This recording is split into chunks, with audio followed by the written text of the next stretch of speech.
Buenas tardes. En nuestra sesión de hoy vamos a analizar el régimen de las MIPES, ¿no? Este es un régimen especial y que debemos observarlo para la contratación de trabajadores. Realmente, entre las micro y pequeña empresas, nosotros vamos a observar quizás que las reglas generales en la contratación se van a cumplir. Sin embargo, este régimen especial que fue creado para poder salir adelante en los aspectos económicos de los microempresarios en nuestro país o para formalizarlos, es necesario en este caso también que el régimen laboral tenga algunas adaptaciones, ¿ok? En primer lugar nos preguntaremos qué cosa es una MIPE, ¿no? Una MIPE, como seguramente muchos de ustedes conocen por la experiencia, por el trabajo que desarrollan, pero bueno, algunos de ustedes también por los estudios, vamos a dejar un poquito claro qué es la MIPE de acuerdo al derecho. Nos señala que la MIPE son lógicamente unidades económicas, ¿no?, constituidas ya sea por personas naturales, ya sea por personas jurídicas, ¿no?, que buscan desarrollar actividades productivas, extractivas, ¿no?, o prestación de bienes o servicios. En sí, este sería pues un concepto general de lo que es una MIPE, ¿no? Cuando hablamos de las MIPE, generalmente hablamos aquí, ¿no?, la unión de dos componentes, ¿no? Hablamos en principio de la micro, ¿no?, y la pequeña empresa.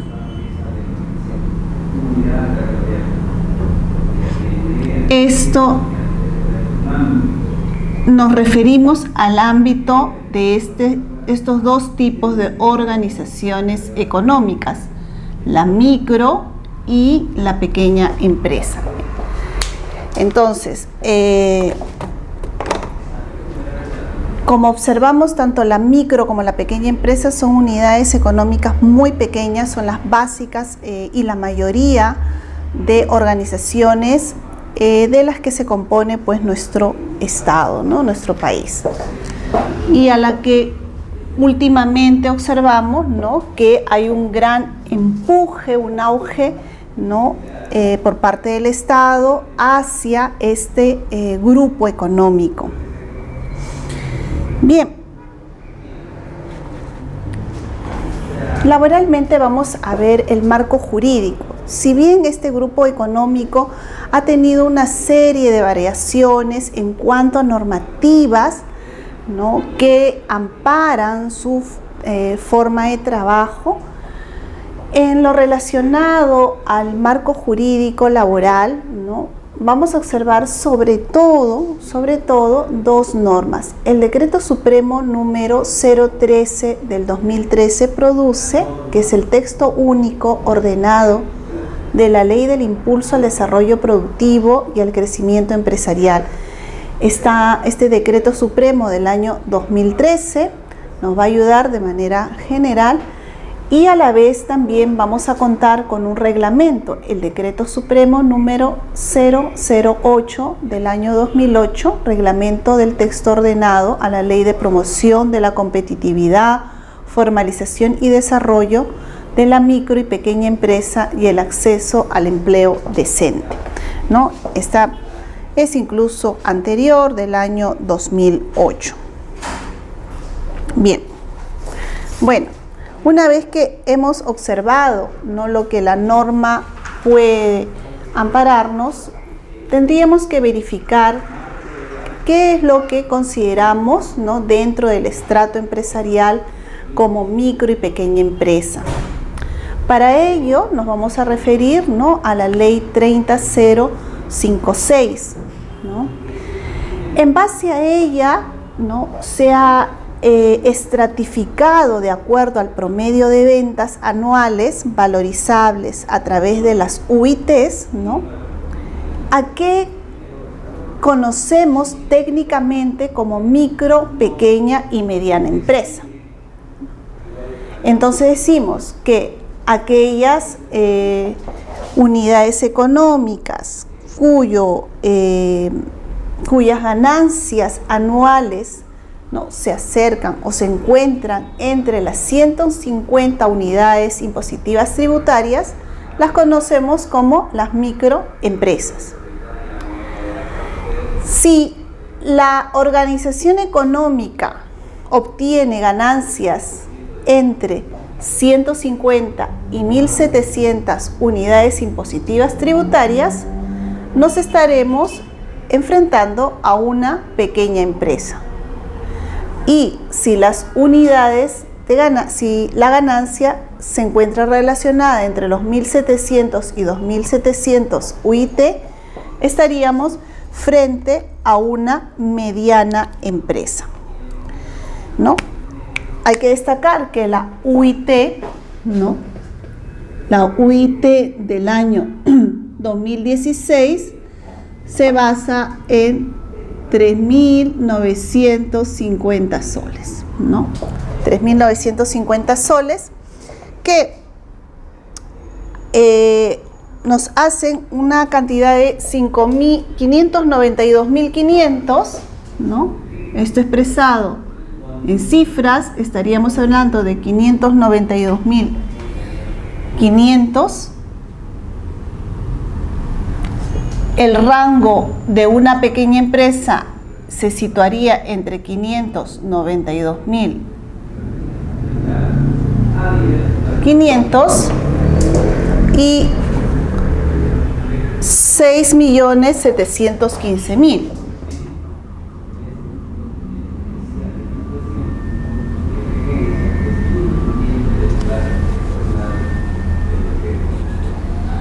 Y la mediana empresa tendríamos a partir de 615.000 hasta aproximadamente 9.085.000. No, valorable en soles, soles.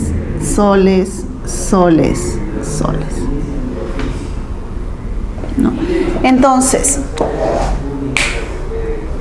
observamos las empresas, entonces las micro y las medianas empresas, estas de aquí, serían justamente las de nuestro interés para el desarrollo de esta sesión.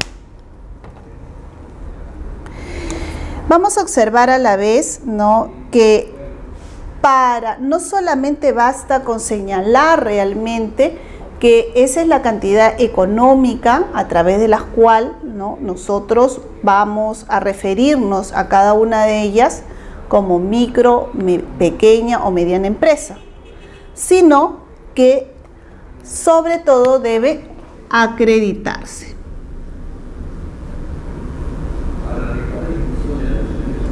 Debe acreditarse, y la forma de acreditación, ¿no?, es a través, ustedes ya deben estar pensando, de lo que es la declaración jurada, ¿no? Ellos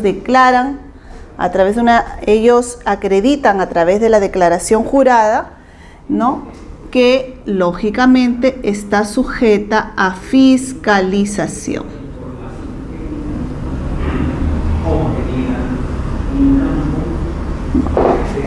Entonces, así y solo así, cumpliendo estas disposiciones o estas topes económicos, vamos a considerar, ¿no?, a nuestra micro y pequeña empresa. Otro punto que también se ha referido respecto a esta calificación de micro y pequeña empresa es que a partir del año 2013, ¿no?, para la calificación de las microempresas tan solo nos vamos a referir a los montos, ¿no?, de declaración jurada económica. y no al número de contratación de trabajadores, ¿no? Eso es un elemento fundamental que marca esta ley 30056, ¿no? Ya no es el número de trabajadores que es sujeto a las ganancias económicas se consideraba micro, pequeña o mediana empresa, ¿no? Hoy en día solamente observamos el margen de ganancias independiente de los números de trabajadores que componen, ¿no?, estos segmentos. Por otro lado, ¿hasta cuándo vamos a considerar, ¿no?, efectivamente que nos encontramos en una micro, pequeña y mediana empresa, ¿no? Nosotros sabemos que lógicamente con el pasar del tiempo las empresas pueden llegar a ser productivas, ¿no?, y obtener ganancias que superen esos topes límites, ¿no?, que la norma nos ha fijado para tener una relación o por lo menos una referencia y poder diferenciar cada uno de los estratos. Sin embargo, ¿no?, ¿cuándo cabría la pérdida de la calificación de una microempresa, de una pequeña o de una mediana empresa? En primer lugar, efectivamente nos encontraríamos ante la superación del monto de ventas a través de la UIT. Y entonces eso sería un primer punto, ¿no?, que nos llevaría a un cambio de calificación.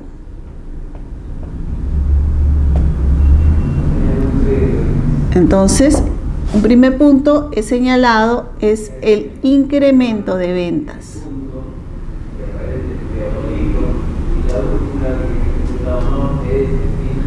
Pero ese incremento de ventas que supere el límite.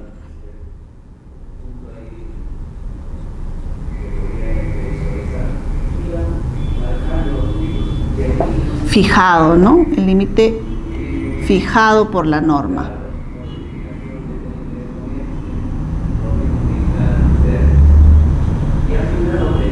Y en segundo lugar, ¿no?, una vez que sea superado ese límite, en el caso de la microempresa,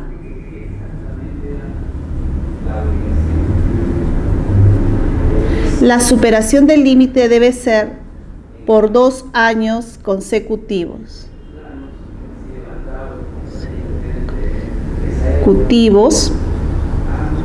¿No? 2 años consecutivos.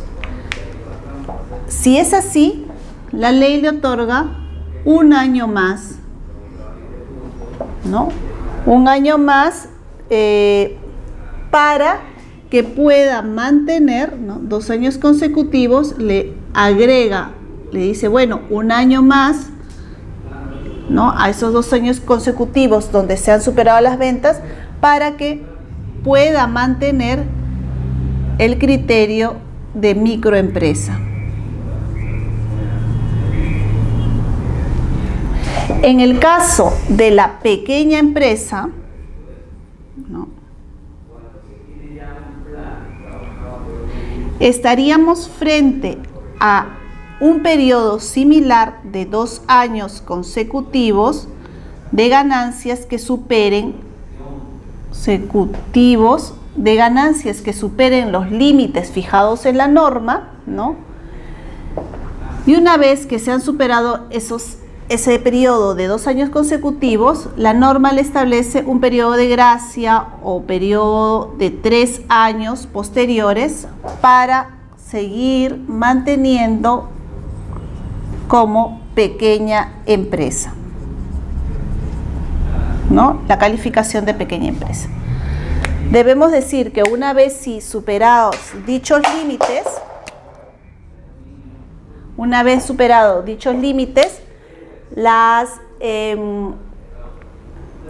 cada uno de estos segmentos pasará a conformarse de acuerdo, ¿no?, al tipo de empresa que se constituye de acuerdo al tipo de ganancias que corresponda, ¿no? El amparo legislativo ya a nivel general. Bueno, con esto no, es uno de los puntos fundamentales para poder reconocer cuándo nos encontramos frente a cada uno de estos tipos de negocios. ¿Por qué?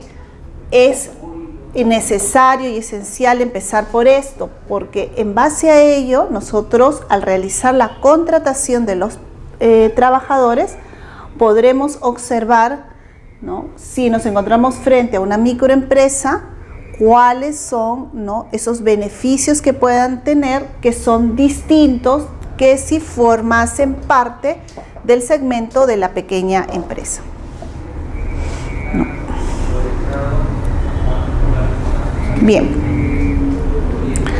además, ¿no?, además de lo que les mencionaba respecto a considerarnos pequeña, mediana o microempresa, y que dijimos que debían acreditarse a través de una declaración jurada y ser fiscalizadas, un elemento fundamental es que estas organizaciones, ¿no?, además se registren.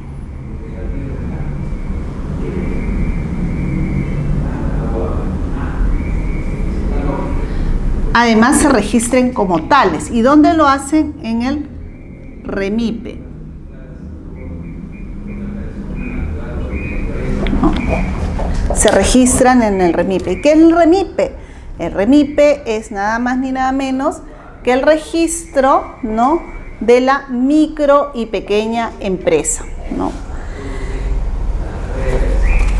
Es un registro de tipo, ya no es necesario quizás realizarlo físicamente, se reinscriben de forma en la web, ¿no?, en forma online, ¿no?, y cuya administración se encuentra a cargo, pues lógicamente, del Ministerio de Trabajo. Una vez que las empresas obtienen su registro en el REMIPE, este registro, ¿no?, pasará a la SUNAT, ¿no? Entonces, una vez que se encuentra en el REMIPE, además pasará a la SUNAT. No es que la empresa vaya y se tenga que registrar en la misma, ya inmediatamente, ¿no?, por procedimiento, a la SUNAT. Y esto lo hacemos, lógicamente, o esto se hace con el fin de seguir la verificación, ¿no?, y la fiscalización.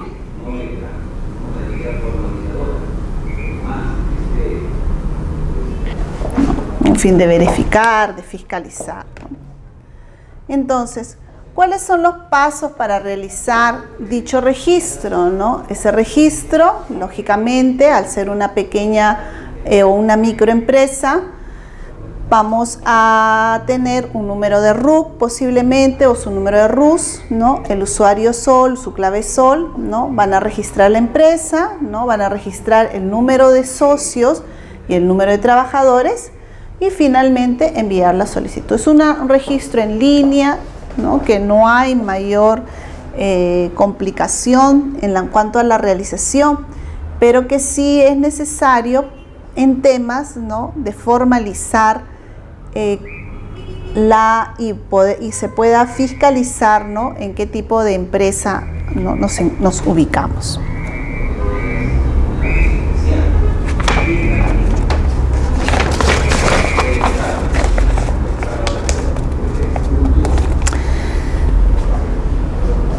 La pregunta es, ¿y por qué me registro en el REMIPE, ¿no? Es un necesario, sí, para la declaración, para encontrarnos en el estrato, porque la SUNAT va a ser la encargada, lógicamente, de la verificación y la fiscalización. ¿Y el REMIPE de qué se encargará? ¿Cuál será la función fundamental? El REMIPE va a otorgar, en primer lugar, el certificado. Un certificado ¿no? Llamado certificado REMIPE, y con ese certificado REMIPE, ¿no?, recién nosotros podremos conocer, o no conocerlos, bueno, los conocemos por ley, sino considerar, ¿no?, considerar a nuestros trabajadores y a nuestra empresa en cuanto a beneficios laborales, ¿no? ¿Cuáles van a ser los beneficios laborales que les vamos a otorgar a ese grupo de trabajadores? ¿Cuáles van a ser los beneficios tributarios, ¿no? Ahí lo vamos a ver porque está unido al otro. Los beneficios financieros y los beneficios tecnológicos, ¿no? Entonces, la inscripción en el REMIPE nos lleva sobre todo, ¿no?, a generarnos dentro de ese aspecto formal de la constitución de la empresa, ¿no?, a obtener beneficios por el tipo de segmento que yo voy a trabajar, ¿no? Entonces, sí, o que la empresa está ejerciendo. Por lo tanto, a través de ese certificado, una vez que obtiene ese certificado REMIPE, esa empresa está capacitada para poder otorgar determinados beneficios laborales, ¿no?, a trabajadores, ser beneficiaria, ¿no?, de los beneficios tributarios en relación al segmento en el cual trabaja. Definitivamente los beneficios financieros, ¿no?, porque van a ser empresas reconocidas dentro de su segmento a través de una certificación ofrecida por el Ministerio de Trabajo. Y finalmente todos los beneficios tecnológicos que pudieran surgir en beneficio de del segmento del cual consideran o pasarían a formar parte. Bien. Bueno, hasta aquí creo que habría quedado claro el tema de lo que por segmento tendríamos que explicar en relación a lo que son las micro y pequeñas empresas. Bien, sin embargo, durante un largo tiempo, ¿no?, el interés primordial del Estado ha sido la organización, la formalización de estos grupos económicos, ¿no?, estas organizaciones económicas. Y para ello, para poder lograr esa formalización, ¿no?, se extendieron diversas normas, ¿no?, específicas. Y en la medida de lo posible, unas respecto de las otras en el tiempo se han ido, pues, se puede decir, interponiendo. Sin embargo, vamos a considerar a tres normas fundamentales, ¿no?, que nos van a explicar el periodo de tiempo o de vigencia que tienen estas empresas para laborar bajo el esquema, ¿no?, o el segmento a través de las cuales han sido creadas. En primer lugar, tenemos la ley 28015, ¿no?, que es la primera norma que se ofrece, ¿no?, que se otorga, que es la ley de la promoción y formalización de la MIPE. ¿Ok? Esta es la ley de promoción y formalización de la MIPE.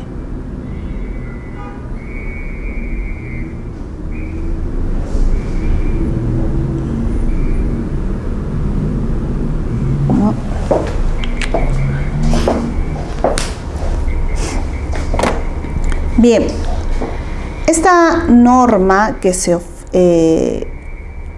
es del año 2003, ¿no?, nace en el fondo, pues, en primer lugar, para promocionar, formalizar, se puedan organizar estas pequeñas empresas. Y frente a ello, ¿no?, en una etapa inicial se consideró un periodo de vigencia, ¿no?, en su primer una primera vigencia temporal de 5 años, ¿no? Como lo observan ahí. Mejor lo voy a dejar de subrayar para que creo que se observa mucho mejor, ¿no? Con una vigencia temporal de 5 años. En segundo lugar, ¿no? Vamos a observar, dicho esto, ¿no? El periodo de vigencia que empezaba el 3 de julio del 2003 tenía que extenderse hasta el 2 de julio del 2008.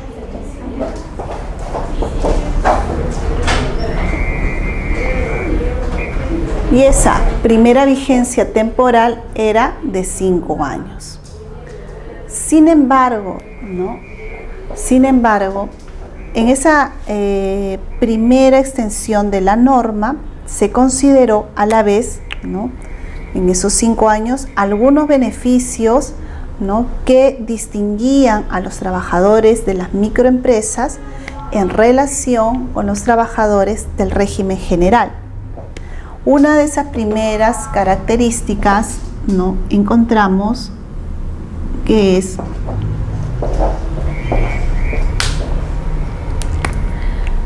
en primer lugar, que van a tener primero 15 días de descanso al año. Un periodo de descanso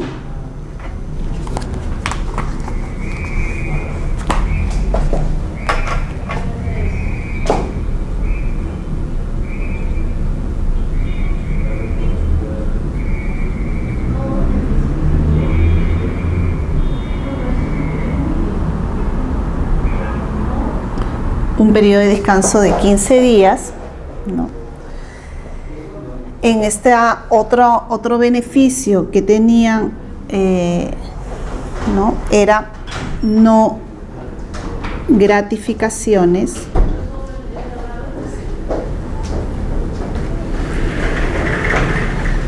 Hola, ¿cómo estás? Y el tercero, ¿no? Era no cuentan con CTS ni cuentan con utilidades. Ok. A ver. Estoy recién en la primera. Vamos a ver. Sí, bueno. A ver, Rosa que ha llegado. Vamos a hacerle brevemente un pequeño comentario respecto a lo que hemos estado revisando, ¿no? A ver, hasta aquí, para tenerlo en claro, ¿no? Para no ir tan rápido, estamos hablando del régimen laboral de las MIPES, ¿ya? En primer lugar. Y cuando nos referimos a este régimen laboral, nos referimos lógicamente a las que son las micro y las pequeñas empresas en el país, ¿no? Entonces, este régimen general se ha creado con la finalidad de formalizar, ¿no? La mayoría de organizaciones económicas, ¿no? En nuestro país. El marco jurídico que hemos observado sabemos que respecto a lo que es la micro y pequeña empresa ha habido una serie de normativas desde el año 2003 que se emitió la primera norma, ¿no? Hasta la actualidad, en la cual se han ido modificando en relación al contenido en sí de lo que es una micro y pequeña empresa. Sin embargo, a efectos laborales nos interesa estas dos, ¿no? Pero, ¿no? A lo largo de esta sesión vamos a observar que también nos vamos a referir a las normas de su creación, porque como es unos segmentos empresariales que son los más grandes y que han tenido, se puede decir, de cierta forma, unas ventajas, es necesario trabajar en realidad con todo, ¿no? Hemos visto una breve clasificación, ¿no? Que está basada de acuerdo al Ministerio de Trabajo, de Producción y de acuerdo, ¿no? A los criterios de la Ley 30056, y ahí nos vamos a referir ya a esta ley, ¿no?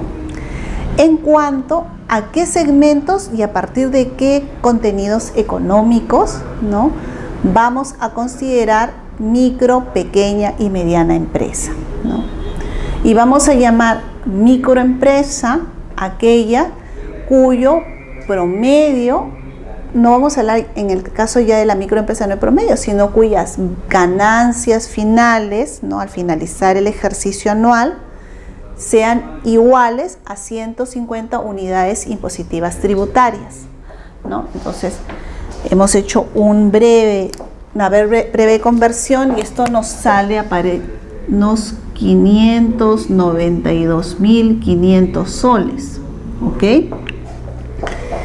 Y también hemos observado que la pequeña empresa iría entre el rango de los 592.500 soles hasta completar 6.715.000 soles.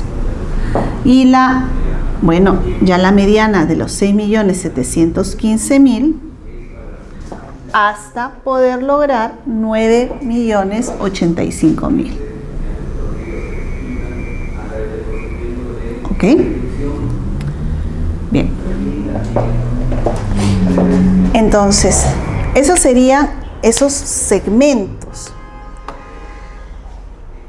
Y que a partir también de esta ley hemos señalado que se van a considerar también como el primer elemento característico de distinción entre un segmento y otro, ¿ya?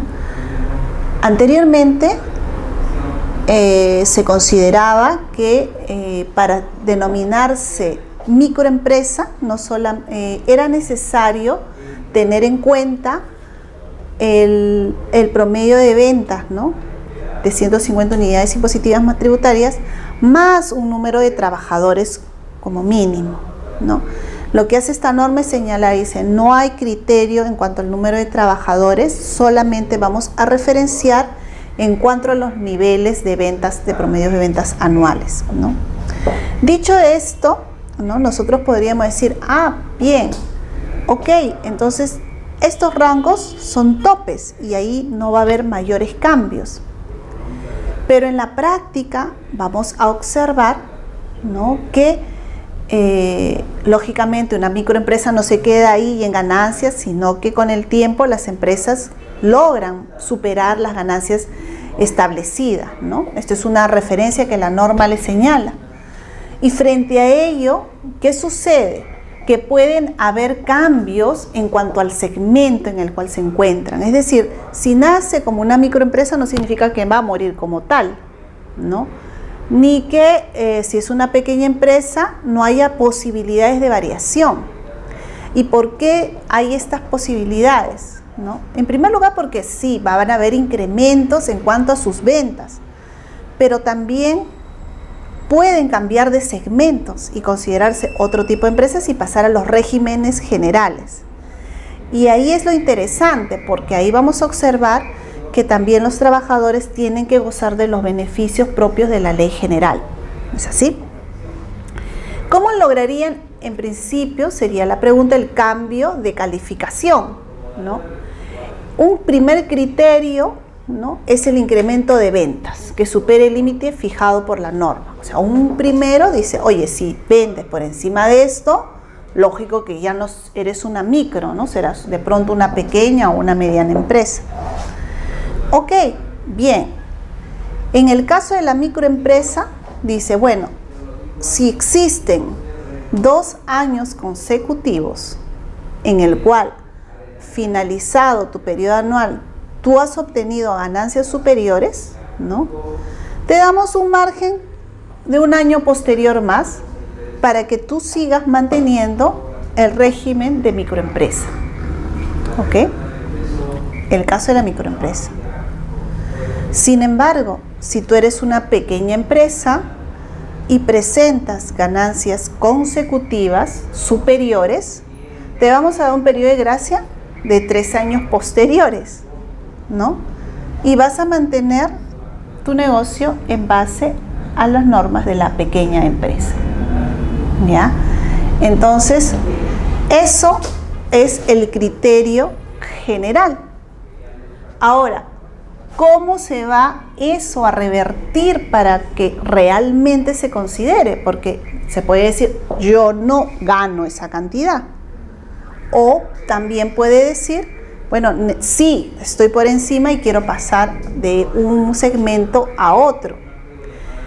Entonces, en primer lugar, ¿no?, debemos acreditar a través de una declaración jurada, ¿no? Esa declaración jurada debe ser fiscalizada. ¿Y cómo yo puedo conocer o saber o lograr la fiscalización? Esto me lo va a hacer la SUNAT, lógicamente. Porque para ello, primero, me voy a registrar. O sea, ellos tienen la obligación del registro en el REMIPE, ¿no? El registro REMIPE es un registro online. O sea, no hay es una de las facilidades que el Ministerio de Trabajo les ofrece a estos empresarios para que puedan llegar a una formalización. Fácil, con su RUC y su clave, o su RUS, ya está.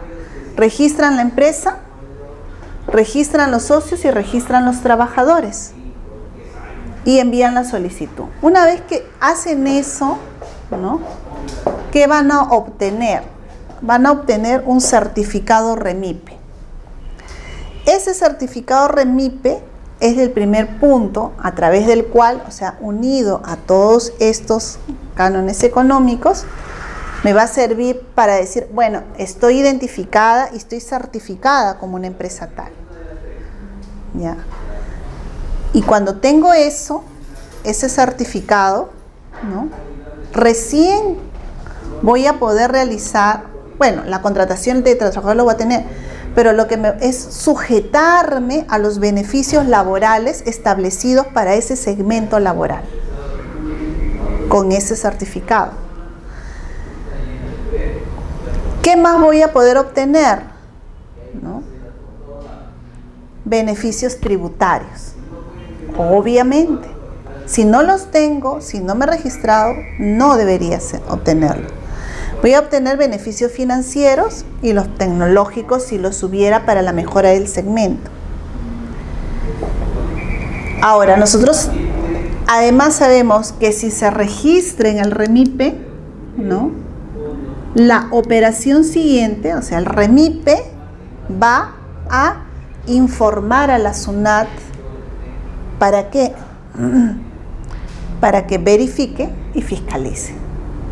O sea, no necesita el socio solicitar ir a la SUNAT, no, porque él envió los datos por el REMIPE y el REMIPE lo hace directamente con la SUNAT. Y con respecto a la mediana empresa, digamos, si se pasa del monto indicado previsto, de 9.085, ya se va a considerar como ya no va a poder, va a tener beneficios. Los beneficios, sobre todo, están orientados a lo que son las micro y las pequeñas, ¿no?, a este tipo de organizaciones. Ahora, vamos a observar también que entre micro, creo que no lo he colocado aquí, pues no lo había colocado, pero muy buena pregunta.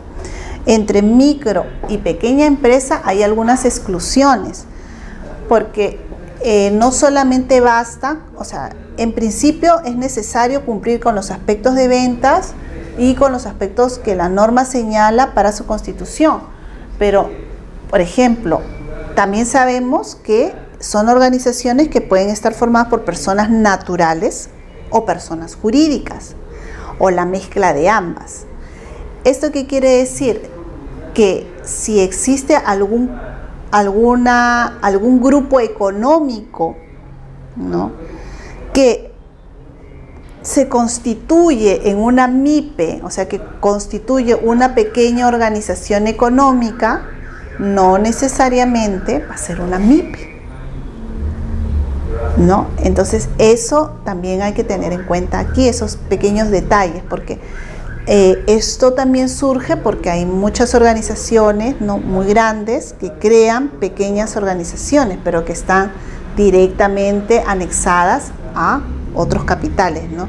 Entonces, ellas ya simplemente tendrían que pasar para el tema de los beneficios, sobre todo en este caso nos interesa el tema de los beneficios laborales, tendrían que estar dentro del régimen general, ¿no? Ya formar parte de los regímenes generales. En el caso de estas micro y pequeñas, ¿no?, van a tener lógicamente el amparo en esos beneficios que vamos a mencionar. Bien, por eso nos encontraste en este punto, ¿no? Sí. Bien, cuando estamos aquí en la ley, en este cuadro, queremos conocer un poquito qué ha sucedido con la norma, ¿no? Porque hemos observado, o bueno, estamos observando que hay por lo menos tres normas, ¿no?, que se han dedicado a, de cierta forma, organizar o formalizar el tema de la micro y pequeña empresa, ¿no? En primer lugar, tenemos que destacar la ley 28015, ¿no? Esta de aquí. Esta ley es la ley de la promoción y formalización de las MIPES. Es con la que nace, la ley con la que nace este tema de las MIPES, ¿ok? Es del 3 de julio del año 2003. Y dentro de la norma se señaló un periodo de vigencia de 5 años. Es decir, que esta norma tenía que finalizar el 2 de julio del año 2008. O sea, al ser una ley, tenía un periodo para un poco observar cómo iba a organizarse o a formalizarse. No tuvo ese periodo de 5 años. Bien. Entonces, cuando se otorga esta norma, ¿no?, para que la gente se anime, lógicamente, a formalizar, señala que hay algunos beneficios, ¿no? Entre esos beneficios que la norma señala, dice, bien, si tú te constituyes dentro del marco de esta norma, bueno, vas a tener puedes contratar trabajadores, vas a tener beneficios laborales para la contratación de tus trabajadores, ¿no?, los cuales van a tener un periodo de descanso de 15 días. Ahí empiezan comienza a observarse la diferenciación, ¿no? No va a haber gratificaciones, ¿no?, porque eres una microempresa, bien, no hay CTS, no hay utilidades, ¿no? Entonces un poco es para incentivar, ¿no? Incentivar que surjan y que sobre todo contraten trabajadores, que es lo importante, ¿no? Entonces, frente a ello, vamos a observar que tuvo, bueno, una cierta acogida y frente a su primera vigencia, ¿no?, hubo una segunda prórroga. ¿Qué significa? Que esta norma de la ley de promoción y formalización de la MIPE, ¿no?, en un segundo periodo de extensión de la vigencia era de 10 años, es decir, se extendió hasta el 4 de julio del 2013. ¿Ya? Ahí tenemos una primera norma. Ok, pero ¿qué pasó?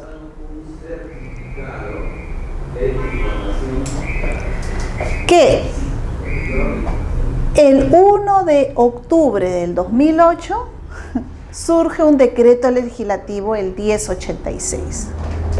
Este decreto legislativo, 1086. Este es importante, ¿por qué? Porque va a marcar un régimen de permanencia, ¿no?, de las micro y pequeñas empresas. Es decir, que las empresas que se hayan constituido dentro del periodo de vigencia de esta norma, ¿no?, iban a ser permanentes en el tiempo. ¿Ya? Entonces, bien, si yo tengo mi negocio del 2 de octubre del 2008 y que tiene estas, voy a ser para siempre una microempresa o una pequeña empresa, ¿no? Entonces, ahí surge esta, sin embargo, ahí va a colisionar con la anterior, porque vamos a tener dos normas, ¿no? Entonces, acá por eso, entre este periodo, entre una norma y la otra, vamos a ver que las microempresas que están registradas entre el 3 de julio del 2003 al 30 de septiembre del 2008 están bajo la ley 28015. Hasta un día antes de esta promulgación van a formar parte de la 28015. ¿Ya? Las que se registraron posteriores, ¿no? O sea, a partir del 1 de octubre del 2008 se lanzaron como permanentes, ¿ok? Es decir, si tengo mis trabajadores, ¿no?, de esa empresa, mi régimen que voy a emplear con ellos es justamente ese que ampara a esos grupos de trabajadores, de microempresa, de pequeña empresa. Pero debe ser todo eso mientras no se pase, digamos, el monto indicado, ¿no? Ahí está el problema, ahí está el tema. Que la 1086, nace bajo un criterio de permanencia, es decir, que siempre van a ser así para incentivarlas a que formalicen el negocio. ¿Ya? Teniendo en cuenta que la mayoría de microempresas, ponte, es un negocio de una persona, ¿no?, que se constituye como el conductor del negocio y él mismo, bueno, es una bodega, pero es que ese es el caso quizás más común. Pero también vamos a ver que existen y que han existido microempresas de 10 trabajadores, ¿no? O sea, porque la norma antigua nos señalaba que dentro de los segmentos no solamente era el tema económico, sino también estaba sujeto a un número de trabajadores, ¿no? Entonces, el que sea una microempresa no significa que haya números reducidos de trabajadores. Puede ser micro, porque las ganancias son menores, pero con muchos trabajadores también. Bien, entonces, este decreto 1086 justamente colisiona con este tema que tú misma has planteado y que has observado, ¿no? Y mira, ¿qué sucede en el 2013? Cuando una vez más, ¿no?, y aquí por eso hay una diferenciación entre varios segmentos, se termina el segundo periodo, ¿no?, de vigencia de la norma, de la 28015. En el año 2013 la prorrogan por 3 años más, del 4 de julio del 2013 al 4 de julio del 2016, o sea, hace poquito. Prórroga de 3 años adicionales. Y ahí acaba la vigencia de la 28015, que es reciente, ¿ok? Entonces, en este momento tenemos dos, porque esta acabó. Se supone que aquí ya tienen que haber pasado, o muchos antes, ¿no?, estos criterios de cambios de calificación, ¿no? Aquí no pueden entrar. Entonces, ¿qué iba a pasar? ¿Qué sucede en este espacio de tiempo, ¿no? Bueno, el 4 de julio del 2016, ¿no?, surge la ley 30056.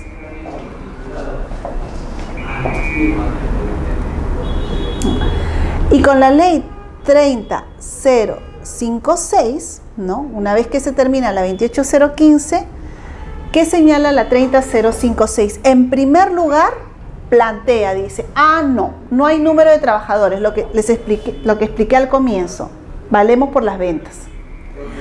Puede haber cambio de calificación, porque puede haber cambio en el número de ventas, por lo tanto, ¿no? Eso es o sea, plantea esas modificaciones. Sin embargo, esta norma debe de respetar el decreto legislativo 1086. O sea, ahí no puede ya, porque el anterior, el 1086, nació bajo ese criterio ya de permanencia. Entonces, las que son creadas a partir de la 30056, ¿no? Que es reciente, pues ellas van a considerarse en bajo a todos estos cánones. ¿Ya? O sea, entonces, entendiendo el tema, las empresas que se crearon posterior a la ley, al decreto legislativo 1086, definitivamente se quedan impermanentes sin importar el incremento de su ganancia, de sus ventas. Así, las que se constituyeron en este espacio de tiempo bajo la 1086 se quedan bajo, respetando sus cánones, porque están amparados bajo esa norma. Sin embargo, las que se crean con la 3056 no, vuelve a cambiar, le hace cambios a la 1086. Y la 28015, que era, mira, ¿ves cómo recordar a la 28015? Como que la vuelve a revivir, ¿ya? Porque imagínate la vida tan grande que le han dado, ¿no? Pero dijeron, bueno, pues ya no podemos más, ¿no? Entonces hay que crear una nueva. Se crea esa y en base a eso cambian todos los criterios, que es un poco más justo, ¿no? Porque vemos que pueden haber ganancias. Son los mismos criterios de la... Casi similares. Casi similares, porque recuerda que la 28015 baja en cuanto a calificación trabajadores y ganancias. Y la 30 dice, no, solamente nos vamos a basar en cuanto a las ventas, no nos importa cuántos trabajadores tengan.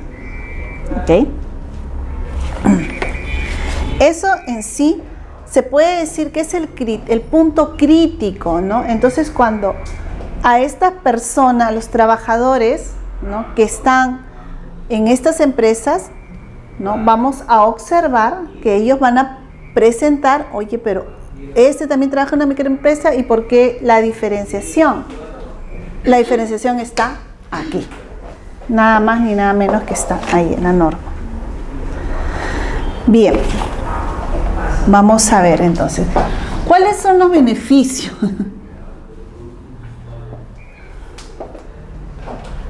Bueno, los beneficios que van a tener, voy a darme la vuelta porque el otro día me caí y se movió todo, ¿dice? Sí, a ver, la remuneración es de, bueno, la remuneración mínima vital, 850 soles, como las tienen todos los trabajadores. Ahí no vamos a tener, tenemos igualdad. Vamos a obtener una jornada de trabajo igual que todos.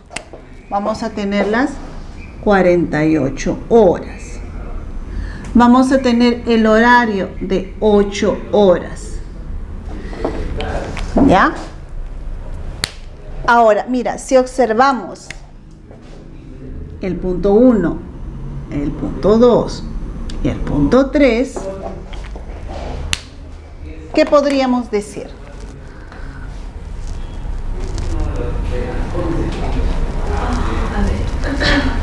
Punto 2 y punto 3. Ajá, el 1, 2 y 3.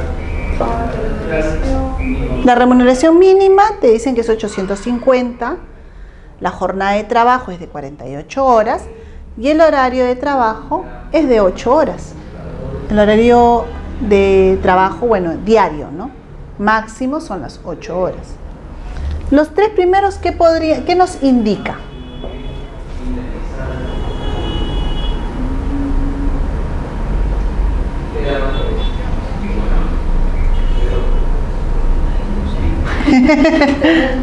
Bien, los tres primeros tienen la misma semejanza, en primer lugar, del régimen general: salario mínimo, jornada de trabajo, horario de trabajo. Ese es lo primero, ¿no?, que vamos a observar. Lo segundo es que sí, definitivamente no podemos llevar alteraciones en esos aspectos. ¿Por qué? Porque están constitucionalmente amparados, los tres. Hablamos de remuneración, el mínimo vital está amparado por Constitución, nadie puede ganar debajo de eso. Jornada de trabajo y horario de trabajo, ¿no? Entonces, en esos aspectos, ¿no?, vamos a marcar pues una situación similar.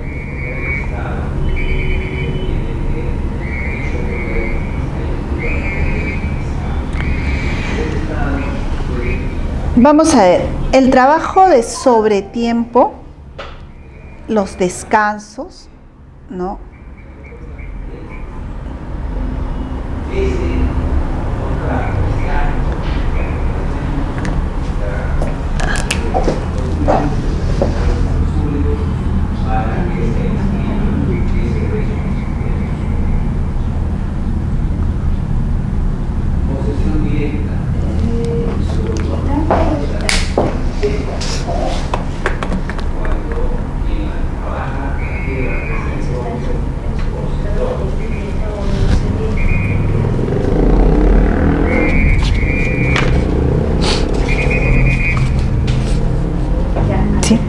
Bien, si hablamos de trabajo en sobretiempo, también vamos a tenerlo como un beneficio laboral que van a tener estos trabajadores, pero vamos a encontrar una diferencia entre el trabajo diurno y el trabajo nocturno, ¿ya? En líneas generales. Luego vamos a encontrar descansos, los descansos, lógicamente, de ley. El tema del despido injustificado, no sé por qué le he puesto en la misma esto, el despido injustificado bajo las mismas condiciones que el régimen general. Vamos a encontrar seguro social de salud y régimen de pensiones, ¿ya? Ahora vamos a ver uno por uno. Señala, dice, los regímenes, acá abajo, ¿no?, derechos económicos laborales no comprendidos en este listado están excluidos del régimen especial y se regulan por el régimen común de la actividad privada. Es decir, los que tenemos ahí los vamos a encontrar tal cual y vamos a ver cómo se van a amparar. Vamos a ver, en cuanto a jornadas de trabajo,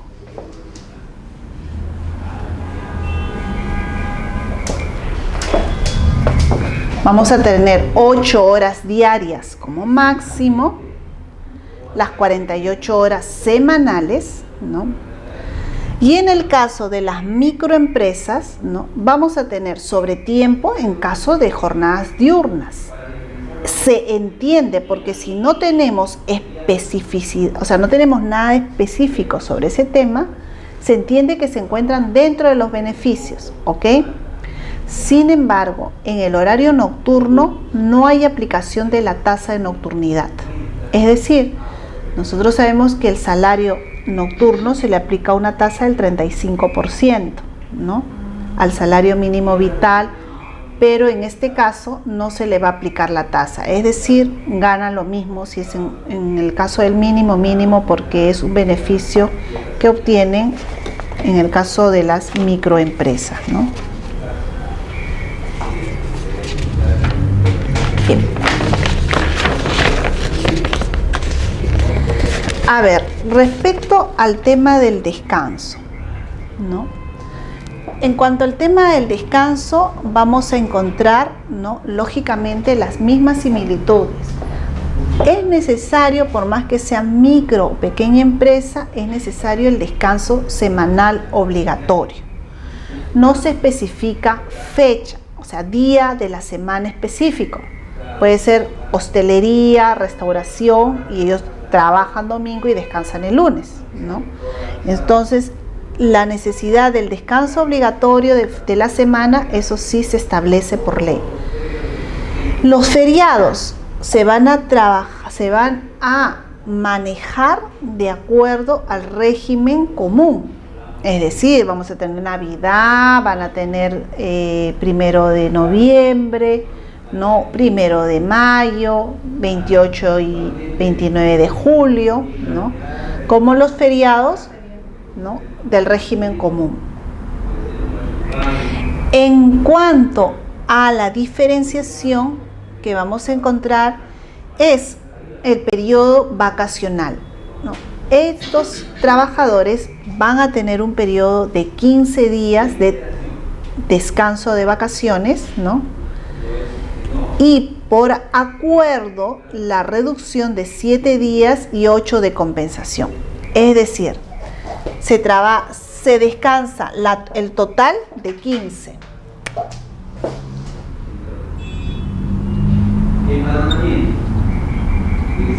Descanso. Pero vamos, que otros no quieren tener, ¿no?, los 15 días y lo dividen en 2. Puede ser 7 días de descanso y estos 8 días de compensación. En el caso de las microempresas, sí. Es decir, que esta compensación se puede operar 2 días, 3 días, 5 días, no sé, como el trabajador lo solicite. ¿Ok? Entonces, que trabaja, que descansa, bueno, le vamos a esos 8 días del total, ¿no?, del total de sus 15 días de descanso anual, pueden ser en base a compensación, ¿no?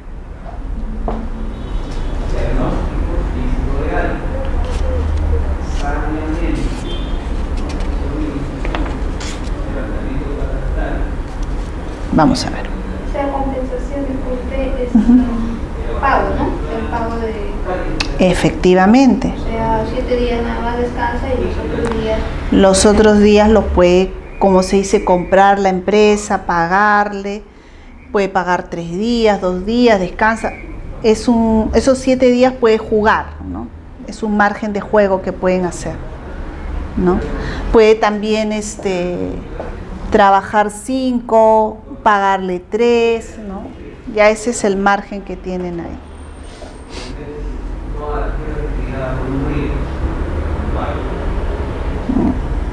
Bien, vamos a ver. Ahora, respecto al tema del despido. La micro y pequeña empresa, lógicamente, va a manejar, ¿no?, los mismos criterios generales en cuanto al despido de trabajadores. No hay distinción en cuanto a las causas del despido, pero sí vamos a tener distinción en cuanto a los temas indemnizatorios, ¿no? Entonces, en el caso de la microempresa, una vez, ¿no?, declara el despido, la empresa, o sea, la persona tiene derecho a 10 remuneraciones diarias por cada año completo de servicios, con un tope de 90 remuneraciones diarias. Hablamos aquí en función al día, que a diferencia, ¿no?, del régimen laboral, hablamos de salario y medio, ¿no?, por mes trabajado, ¿no? En cambio, acá hablamos de 10 remuneraciones diarias por cada año completo de servicios, con un tope de 90 remuneraciones diarias. Y en el caso de la pequeña empresa, hablamos de 20 remuneraciones diarias por cada año completo de servicios, ¿no?, con un tope de 120 remuneraciones diarias, ¿no? Entonces, aquí sí ya empieza, ¿no?, el grado de distinción en cuanto, ¿no?, al tema indemnizatorio, en caso del despido, ¿no?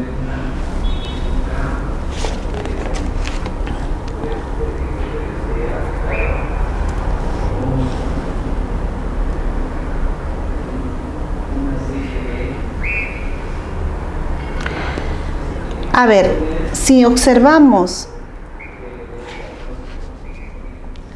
los beneficios laborales, ¿no?, de los trabajadores, decimos que entre la micro y pequeña empresa, ¿no?, se señala, ¿no?, remuneración, jornada, horario, trabajo, descansos, despido, ¿no?, el tema de la indemnización, el seguro de salud y el régimen pensionario, ¿no?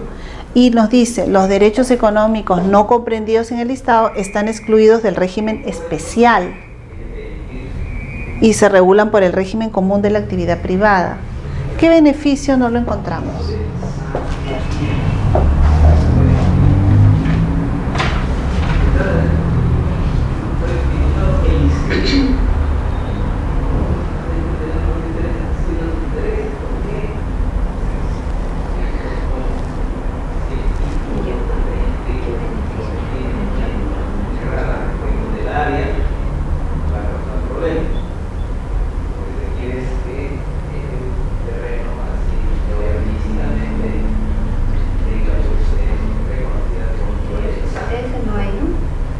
Ya, no hay. Ajá.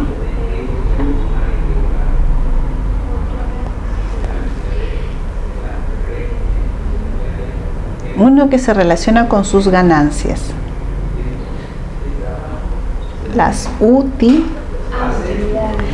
utilidades. Bien, entonces nos dice que si no está, tendrían que entrar o sea, tendrían que pagarse, ¿no?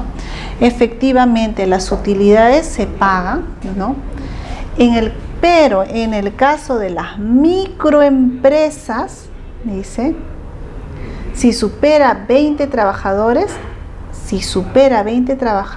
entonces hay pago de utilidades. Si no, no. No, o sea, es una condición. En los demás casos, se tiene que pagar las utilidades de acuerdo al pago que se realiza en el régimen general. ¿Ya? Esto significa también que la microempresa pagará, ¿no?, las utilidades de la misma forma que se paga en el régimen general. O sea, este beneficio lo van a tener, pero siempre y cuando superan 20 trabajadores. Es decir, si les ponen 19, los fastidiaron a todos. Ya no les pagan utilidades. Vamos a ver exclusiones y diferencias al mismo tiempo, ¿no? ¿Qué pasa con el tema de la CTS, ¿no? La CTS definitivamente en el tema de la microempresa no se encuentra estipulado. No hay CTS. Para el tema de la pequeña empresa, vamos a observar, o se va a calcular 15 remuneraciones por cada año de servicio hasta un máximo de 90 remuneraciones diarias, ¿no? 15 remuneraciones por cada año de servicio. En el tema de las gratificaciones, la microempresa no otorga gratificaciones, ¿no? En cambio, la pequeña sí, 2 gratificaciones de media remuneración cada una, de 15 días. No está mal, por lo menos hay una gratificación. Bien, vamos a ver el tema del seguro de complementario de riesgo. En el caso de las microempresas no hay seguro complementario de riesgo, pero en la pequeña empresa sí se debe tener este seguro. No importando su giro, ¿no? No importa su giro. No importa el giro.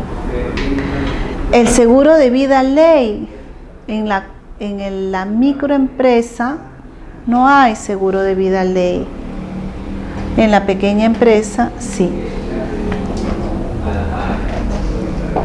Y la distinción que vamos a hacer es en el tema de salud.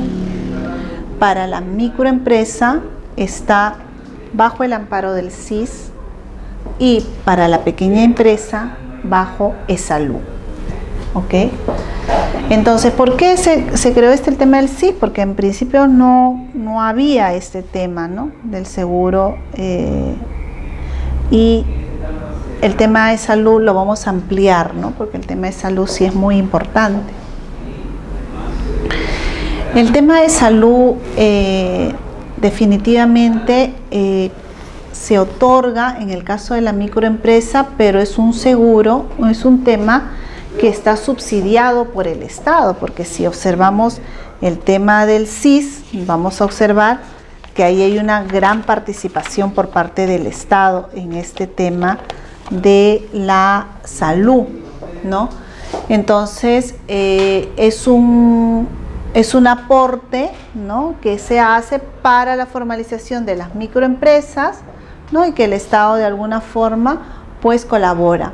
En cambio, en la pequeña empresa vamos a ver el 9%, que es el descuento de salud a cargo del trabajador, ¿no?, del empleado, ¿no?, del empleador. La afiliación a través del REMIPE ¿Cómo van a afiliarse, ¿no?, los trabajadores de las microempresas al SIS? Porque ahora tenemos que ver que el SIS tiene varias formas, ¿no? Hay varias. El SIS es un seguro, ¿no?, asistencial público, pero el SIS en sí tiene varias formas y varios criterios, ¿ok? Entonces, para acoger uno de los criterios, por eso es indispensable, tema de beneficio laboral de los trabajadores, tener el certificado del REMIPE, ¿no? Entonces, con eso sí le van a otorgar a ellos, ¿no?, el beneficio. ¿Cuál va a ser esa cobertura que va a tener a través del SIS? Atención médica preventiva, ¿no?, recuperación, rehabilitación, transporte por evacuación, gastos de sepelio. ¿Ok? ¿Quiénes están excluidos? Trabajadores independientes que se afilien voluntariamente, ¿no? Bueno. Ahora, la pequeña empresa es el 9%, la afiliación es a través del T-registro. ¿Por qué? Porque en el caso de la pequeña empresa, ¿no?, si bien va a estar en el REMIPE también, pero esta pequeña empresa va a tener la obligación de la planilla electrónica. Y si tengo planilla electrónica, tengo que entrar al T-registro, ¿no? Y además, sí o sí, cuando se tiene que trabajar con e-salud, tienes que trabajar directamente con el T-registro, o sea, no hay otra. Prestación de salud, promoción social, subsidios y gasto de sepelio. Definitivamente es que hay una ampliación mayor de beneficios a través de salud, porque no solamente estamos viendo prevención médica, solamente el caso de emergencia, que es la prevención o recuperación, y evacuarlo, y en gasto de sepelio, o sea, prácticamente salvarle la vida, nada más. En cambio, la prestación de salud por parte de e-salud, ¿no?, va a corresponder la promoción social, los subsidios en caso de medicamentos, ¿no?, el tema de los gastos de sepelio, ¿no? Se amplía la cobertura del beneficio social de los trabajadores. Entonces, aquí quienes se excluyen, ¿no?, los trabajadores independientes que podrían afiliarse a través del seguro potestativo, ¿no?, porque ahí en el caso de ellos, no pueden usar, o sea, el trabajador independiente, que es trabajador independiente de pequeña empresa, no lo podría hacer directamente a través de la empresa, sino tiene que hacerlo como un seguro potestativo a través del cual él mismo se paga a través de salud. Hay que decirlo que actualmente este está anulado, no hay funcionamiento de este registro, ¿no? Es lo que la ley señala, pero no, ahorita no hay ese pago de seguro potestativo a través de salud.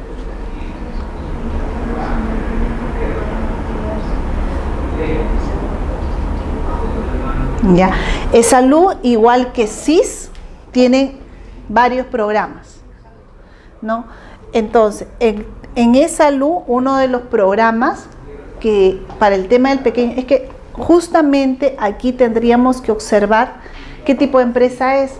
Podemos tener una microempresa con 20 trabajadores y podemos tener una pequeña empresa de 5 trabajadores, posiblemente, y donde las diferenciaciones son de acuerdo a la 30056, las ganancias marcadas a final de año. Entonces, de acuerdo con ello, el seguro potestativo de salud, ¿no?, para el que es el trabajador independiente, generalmente que está consignado aquel que promueve la empresa, ¿no?, esa persona tendría que pagarse, ¿no?, su seguro, pero no dentro del marco del T-registro, sino personalmente. Entonces tendría que ir a salud y decir seguro de pago potestativo. ¿Ya?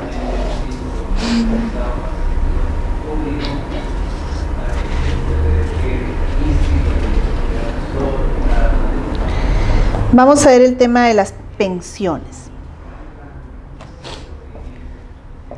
Bien.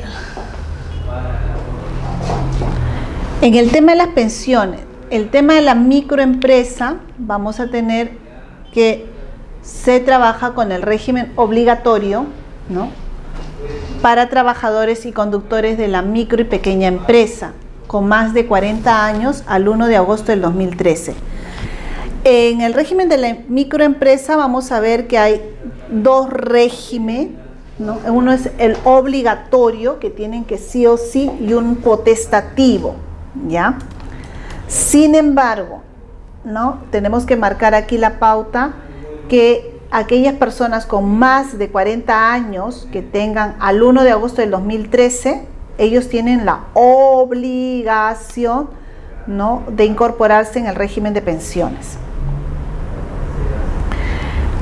Ojo aquí, caso de la microempresa, ¿no? Nos encontramos frente a un sistema de pensiones sociales. Ese es el régimen, ¿no?, de pensiones de la microempresa, ¿no? Pero este régimen no, o sea, se encuentra a través de la norma, pero no a través del reglamento, con lo cual no es activo, ¿ya?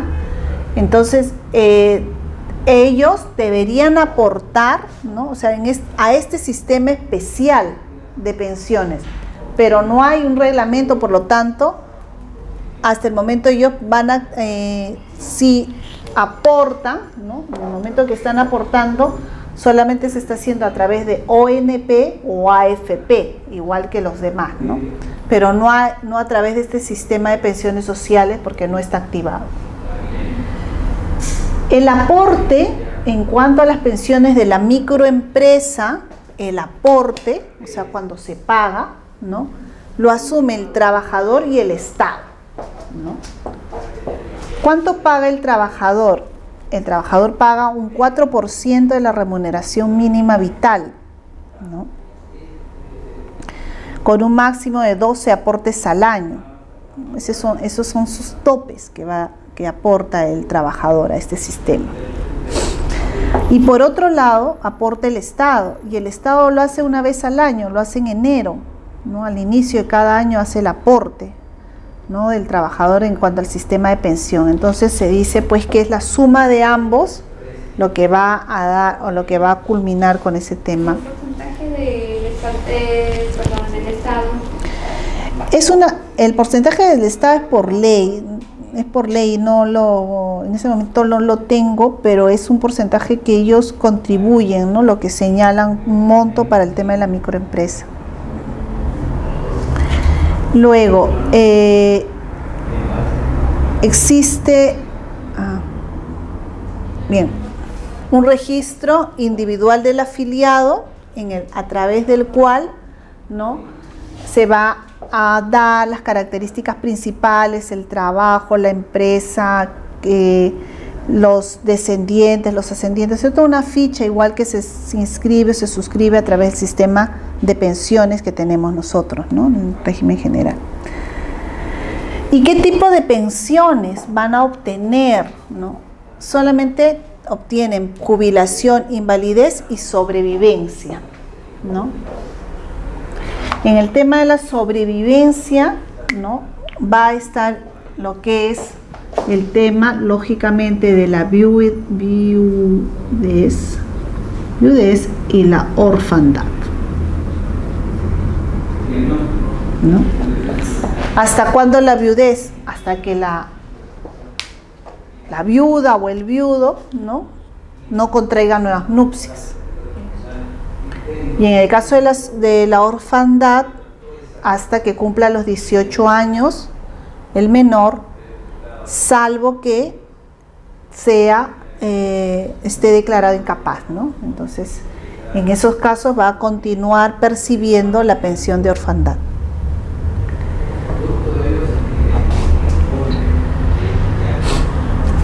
En el caso de la jubilación, ¿no?, es necesario que realicen un aporte, ¿no?, o su aportación sea hasta los 65 años y se considere aproximadamente unos 300 aportes.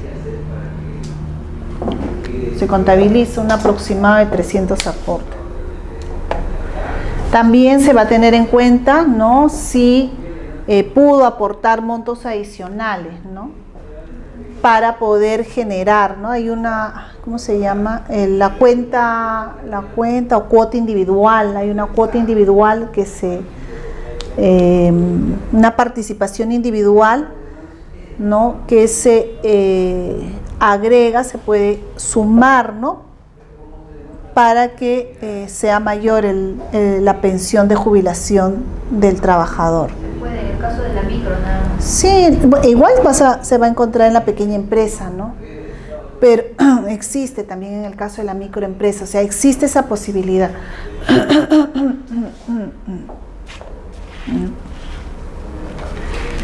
Ay, Dios, ¿qué he hecho? Ya. En el caso de la...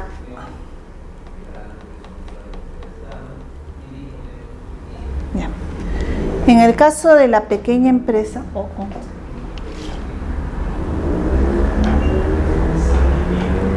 En el caso de la pequeña empresa... Ya.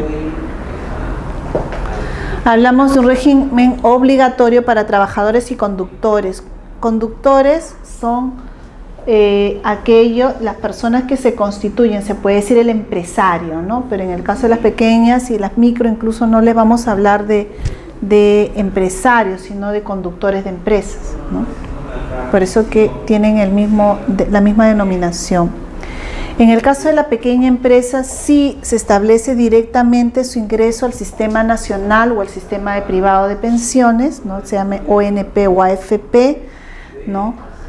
Los aportes, ¿no? Es similar al régimen general, no hay diferenciación en cuanto al tema de los aportes, es decir, el 13% o el 12,60 y tantos que señale la AFP, ¿no? El empleador o conductor va a actuar como retenedor, ¿no?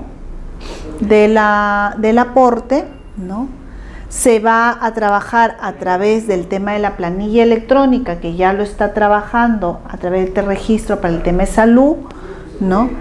Y también va a tener ya sí todo el goce pensionar, ¿no? De acuerdo a la jubilación, invalidez y sobrevivencia, que también va a comprometer los temas de viudez y orfandad en el tema de sobrevivencia, ¿no?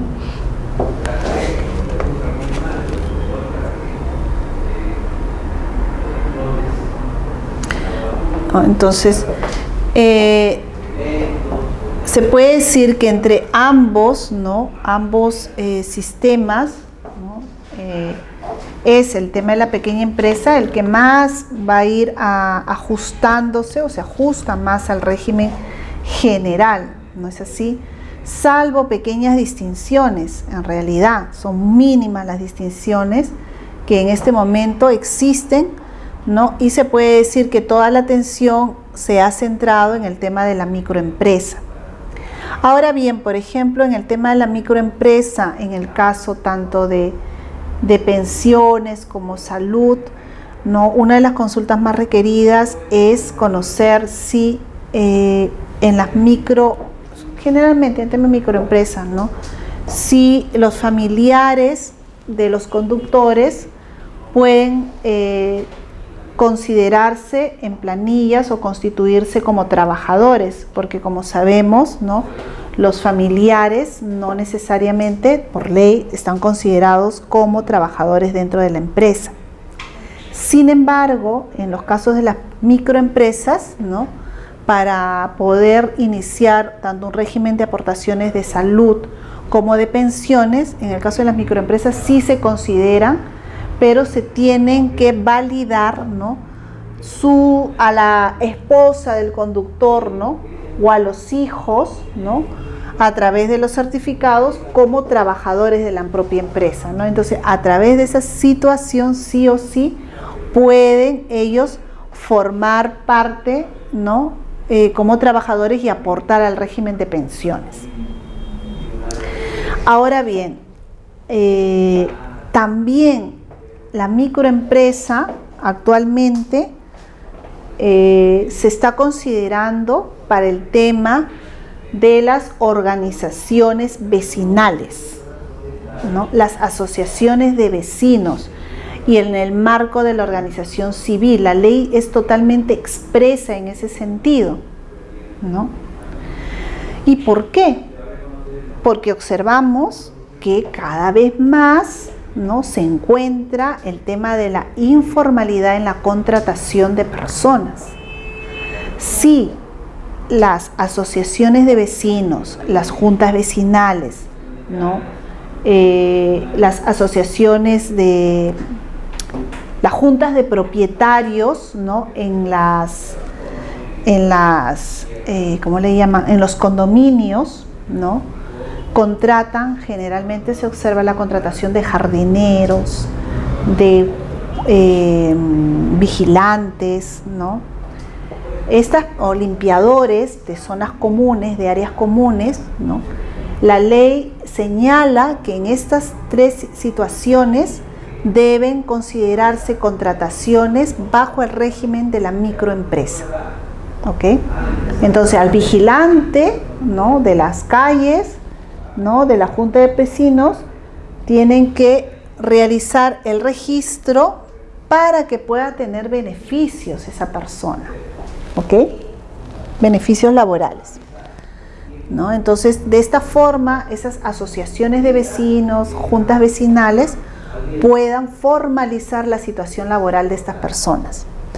También el tema de la microempresa, ¿no? No, ese sí ya lo estoy confundiendo con el otro. Ahí nomás. Ahí nomás. ¿No? Entonces, ahí vamos a observar, pues bueno, el tema de que ellos son los principales beneficiarios, ¿no?, en este tema de formalización con respecto a lo que hoy existe, el margen de informalidad del trabajo de algunas personas, ¿no? Porque ya el tema de servicio doméstico pasa por una norma específica sobre el tema, ¿no? El servicio doméstico, si es propio, es individual de un empleador, mientras que el vigilante, ¿no?, de las áreas comunes de un edificio, de los condominios o de las calles que ahora observamos, ¿no?, pertenece ese trabajo a un conjunto o a una asociación, ¿no? Entonces, en ese caso, se le facilita bajo este sistema de trabajo, ¿ya? Ok, ¿alguna duda? A ver, revisa todo. Ay, en la garganta.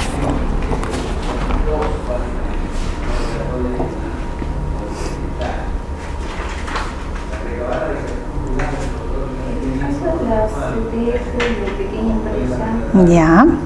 son 15 remuneraciones. Y en el caso de las mediana empresa, no está estipulado, digamos, esos beneficios, ¿no?, CTS. Porque pasan, ajá. O pasan ya Ellos pasan como régimen general. Ellos, solamente MIPE va a comprender micro y pequeña, nada más. El resto, o sea, el beneficio laboral está orientado solamente para ellos. Si no me equivoco, tenía entendido que en el caso de las TS, en la pequeña empresa es medio sueldo cada periodo, ¿no? Por decir, en mayo, medio sueldo. La CTS. Ajá. La CTS, sí. Y en noviembre, otro medio sueldo. O sea, un sueldo En la pequeña, la micro no tiene. Sí. 15 remuneraciones por cada año de servicio, eso es un máximo de 90 remuneraciones diarias.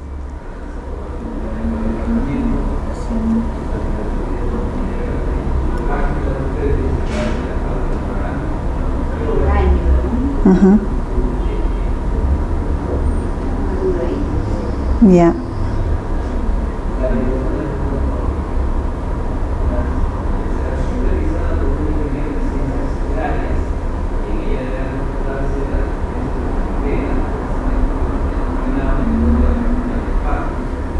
Viene a ser 15 días, en realidad, pues.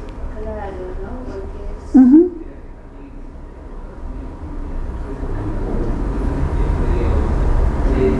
Media.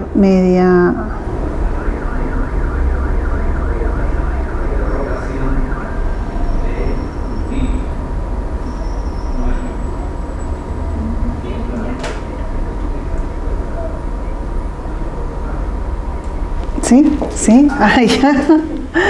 Ok. Sí. Y ahí las gratificaciones. La gratificación es lo que lleva media. Es decir, nosotros tenemos un sueldo en julio y un sueldo en diciembre. ¿No es así? Que la ley señala como las gratificaciones de julio y diciembre. En cambio, en esta pequeña empresa lo que hacen es la mitad, ¿no? De uno lo dan, o sea, 15 días en julio y la otra mitad la reciben en diciembre, ¿no? Media remuneración, ¿no? Entonces, ahí sí. Y ese a veces es un poco injusto, ¿no? Porque hay otros, bueno, los regímenes especiales justamente no tienen esas diferenciaciones y por eso justamente aquí yo creo que se aprecia de manera bastante clara el tema del beneficio social, ¿no? Cuando hablamos del tema de restricción de beneficios sociales, ¿no? La restricción de los beneficios sociales no lo hace el empresario, no lo hacen las empresas, sino la restricción de los beneficios sociales lo marca la misma norma, ¿no? Entonces ahí sí que hay una mala información frente a la comunicación, ¿no? Porque siempre, no, pero es que el empresario me ha restringido mis beneficios sociales, pero si nosotros somos los mismos que nos legislamos y que es la norma la que señala cuándo y cuándo, ¿no? Cuándo hay sí, cuándo no. Y por ejemplo eso también surgió, ¿no? Estas diferenciaciones cuando observamos en el caso de los jóvenes, ¿no? La famosa Pulpín, ¿no? La famosa ley Pulpín, que al final terminó siendo derogada porque esa inaplicación de algunos beneficios sociales que no se otorgaban para estos colectivos, ¿no? Realmente crea mucha segmentación, ¿no? En realidad, si uno se pone a analizar detenidamente, ¿no? El tema de la micro y pequeña, sobre todo de la micro, yo creo que es la más golpeada, porque en una microempresa tenemos un grupo de trabajadores, o sea, un empresario, un conductor con un interés de capital menor posiblemente y que en principio lo ayuda si bien a formalizar trabajo para algunas personas, ¿no? Con el tiempo, si se queda dentro del margen de una permanencia, no hay un beneficio incluso para el trabajador, ¿no? Si el empresario logra superar sus propios cánones, ¿no? En cambio, en el caso de poder ajustar, ¿no? De acuerdo a la norma, ¿no? El cambio de calificación ayuda también a que el trabajador pueda pasar a otra etapa y beneficiarse también conjuntamente con las ganancias, ¿no? Entonces, ahí es otro punto que es diferenciador. Y ahí yo creo que en estos puntos, ¿no?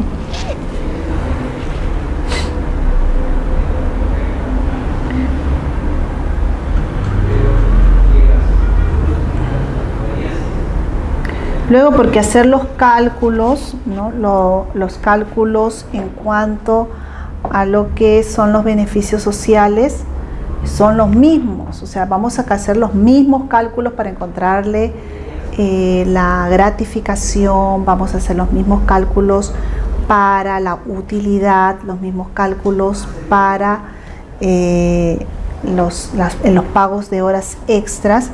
Solamente hay que tener en cuenta los criterios distintivos de la norma, ¿no? O sea, en este caso es eso, y para eso es conocerlo bien y luego hacer la aplicación, ¿no? ¿Alguna duda? No, ahí terminaríamos, sino para cerrar, sino con esto cerraríamos el tema de la microempresa, ¿no? De la sesión de hoy.